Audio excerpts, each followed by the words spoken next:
Yesama makwaba na yemfa momre NYANSAPO kasa mfonyini so na yasatra sebiem a yebania yababa besua de ewo Asante mefa Asante man no man Ghana nyina na mprempen de yegina Asante memu a yepese yesua de na yede free mensia yekwa asede nananom tenase Fekuo ahodo no emu adesua ene eguso a yesua ye hya ase ache ene ofe toso nsia no ena yede ebremu yenko na yenkoma yepanyini akwaba nana yemo akwaba biem yemu na umpom te sei adom arakwa we de wa ne ebe hausa ende sa na waboa yen so na ye ne atiefo yesua de afi na obi hwewo ma yewudi ni nyina biem wadabroma Kotobridge akwame owusu akosa Okotobridge akwame owusu akosa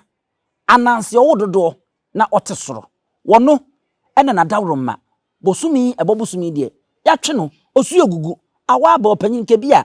ko betene nem ewo mpaso nanso yatwe no na aba betena se a yene niguso esua ade nana yarefo so omda wasepa metime da o masen wo adwuma ye hya ase ya ye chechiremu yeyi ene me konkan ya wono ti Fekuo na se yie pa arefo na de ne ebesua Oyoko meboa mpacha ye besua Oyoko Fekuo eho ade eno nene yene Okotobridge asinkunyi nana de yadruni ofa etoso nsia Oyoko Fekuo ade ene Oyoko Oyoko ye busua Asante hene busua wodom ti sa Fekuo ise mpempi ne ye kana se Asante hene Fekuo okay efise na busua Fekuo eno modem yoko hene na da wo ma no na sa Fekuo na busua foforo bi anka ho biem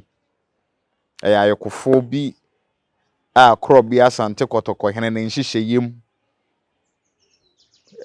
wachechire na Asante akopema kodru oyiyi ye de koye Oyoko Fekuo abusua se ko na asene asechire hwane aso na aduan na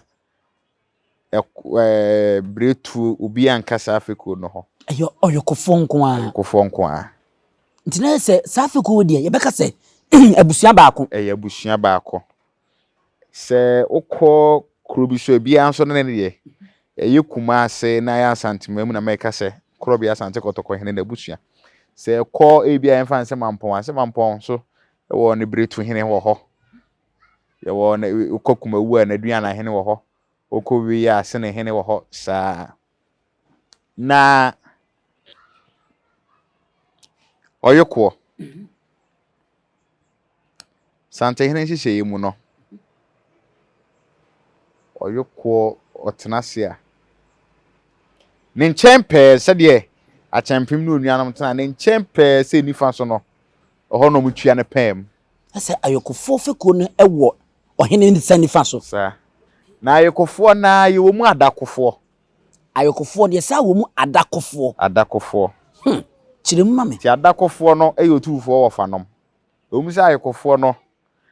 ebi wo ha Asante hene wo fa ne wo mo nanso Oyokofo ni nanso wo fa enso ne adakofo ewo mu se de wo chiem no ewo mu se Oyokofo no otumfo wo fanom ebi ewo mu nanso Oyokofo ni nyina wo fa enso ene adakofo no asem sha asem ni na ya abusua koro nanso broni beka se edua koro nanso efura akono na wi ate afa na wi ate afa ha sa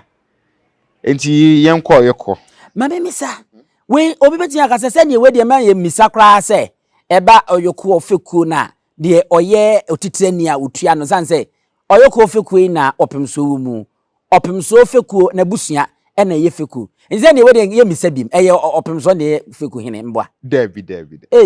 Fekuo tire ono ani Kumasi Oyoko hene minim se ahwefo atidin bi da DKC dan yakusi Collins Georgia Hotel okunu DKC a onya na krechi ko emfi be nsia enum nie Oyoko hene sa konua no ona ye sa Oyoko Fekuo no ona ye Fekuo 3 Oyoko hene enti enye Oyoko hene ene opemso pacho David ye be Kumasi ha Oyoko hene ne wo ho na se opemso aya Asante hene na onya Oyoko hene me say ha ne yarefo ti ase ye pa Fekuo no ye wo no Fekuo ni mu ye wo Oyoko hene okay but just what you say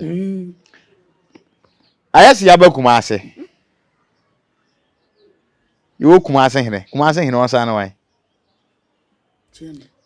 Bempi nkrofo bebe sen nim Kumasi Asante hene no ane Kumasi hene no sa ya Asante hene na ba na busuam a ono ne piesie na dwaben ne kokofu ma bekeka ho na sabira ye ka Asante sem no abusuan ye kan se abusuan hene ewo ho Oyoko hene ayokofo hene Kumasi ha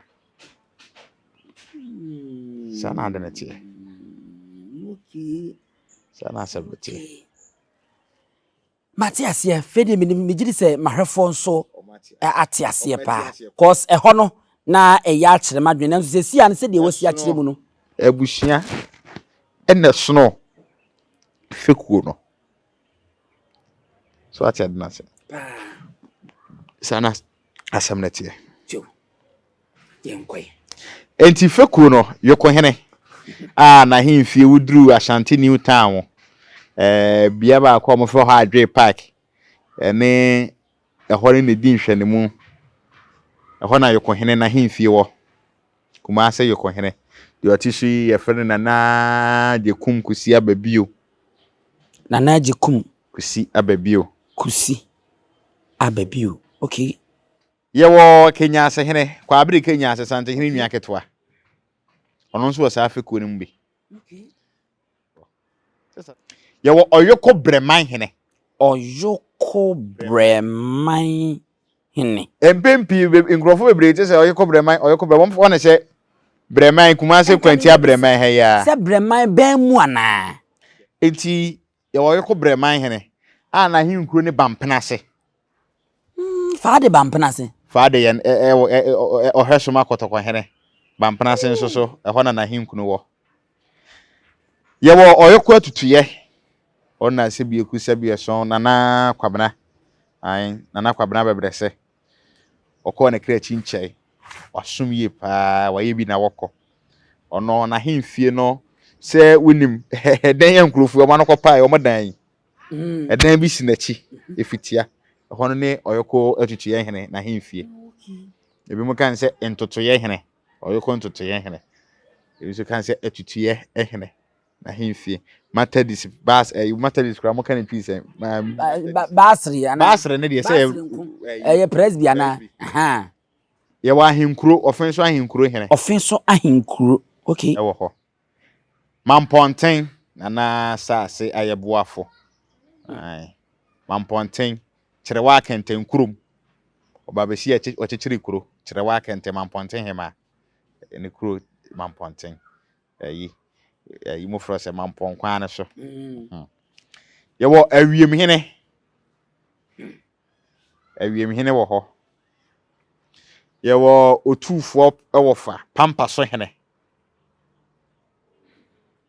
Kumasi pampa so heya ye wo esre so bosom twekwa no so mo dafo ye wo agric enzema hene na nkansa buadu aye boafo na ye wo enyina ase so ni matwem num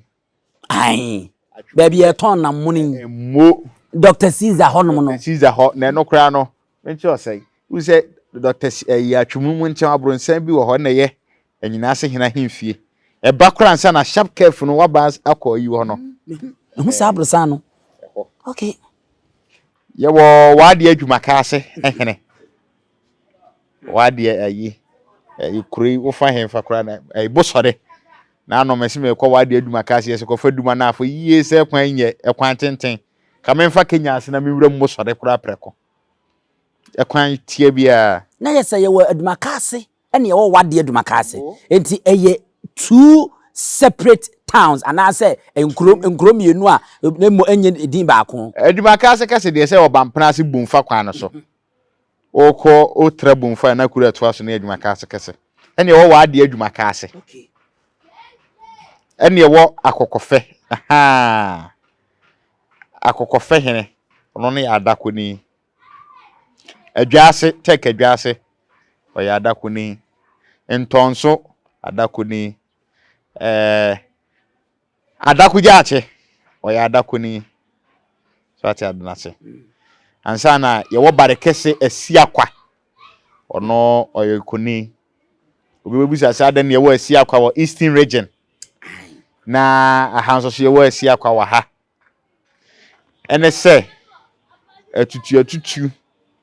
na ayekofo koduru omu firi kokofo koduru omu se aha de ebesi akwa ni ya ntena hwanche ebika hode na ebi antena hwanche omo ne namu ye ba adwaso ebe abenimase ede bai ebi fa adwaben ebi so betena Kumasi ha be mountain ba ko efe o se kontompo ni afere omu na ayekofo ni bia ba to mo akontompo ni afere ndi oni Oyoko Fekuo nim ono no woja ase ebi nso kwetena atwema manhia poano asu ye boa ebi twam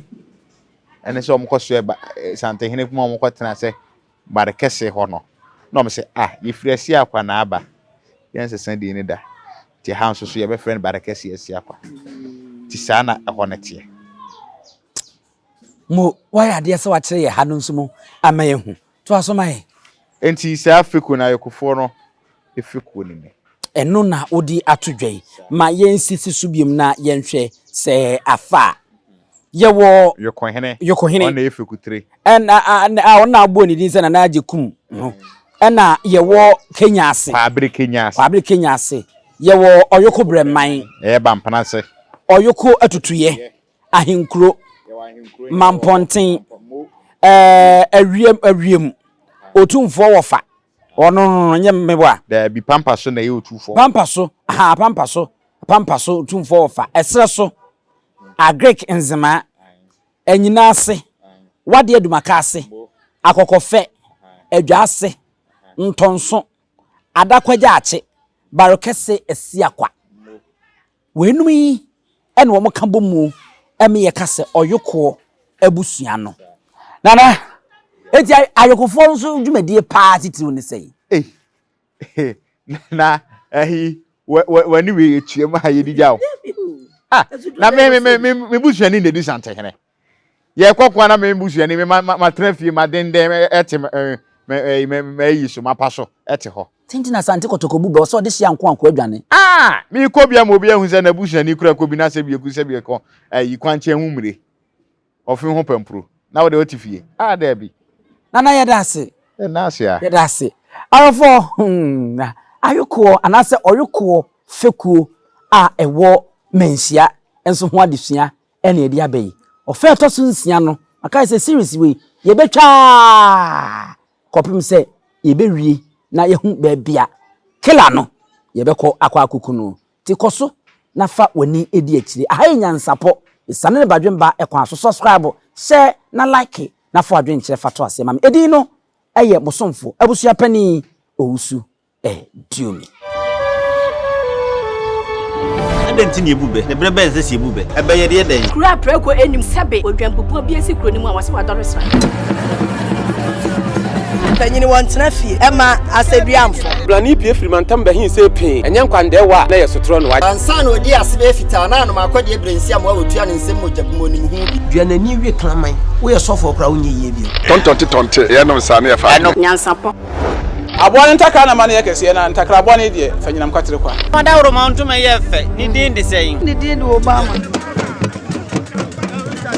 akola wa no so pese otrimu osuma ense bratam the perfect honhon hia na America sa sabe ka ya twa ni mu nyame nai ebu afa so enye de ya twa ni mu twa nyame sebedi akone bekwen bodi atwede na se kofi nro ni ya aben ntima nyina ni mu ampata na wo yade ya